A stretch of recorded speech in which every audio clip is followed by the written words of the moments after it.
Hey everyone, welcome back to our channel How to Tutorials. In this quick guide, I will show you what to do if your Samsung phone screen is frozen or not responding. So let's get started. First step is to try a force restart. If your phone is completely stuck, press and hold the power button and volume down button together for about 10 to 15 seconds. Then tap restart. Your Samsung should restart and the screen will start working again. Second, check for software updates.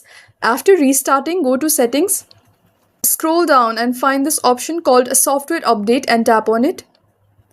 And tap Download and Install. Sometimes a frozen screen is caused by a software glitch that can be fixed with the latest update. Third step is to clear storage space. If your phone keeps freezing, it could be due to low storage. For that, go to Settings and then find this option called Device Care and tap on it. And tap Optimize Now. This will delete unnecessary files or apps to free up space.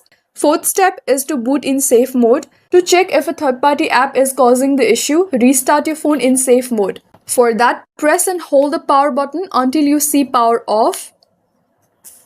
Then press and hold the power off until you see safe mode. Then tap it and your phone will restart in safe mode. If the freezing stops, then one of your apps is the problem. And if nothing works as a last option, you can factory reset your phone. For that, go to Settings, scroll down and find this option called General Management and tap on it. Scroll down and go to Reset.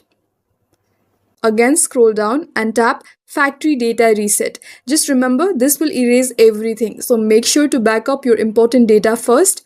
And that's it. These are the best ways to fix a frozen screen on Samsung phones. Start with a force restart, and if the problem keeps happening, try safe mode or a reset.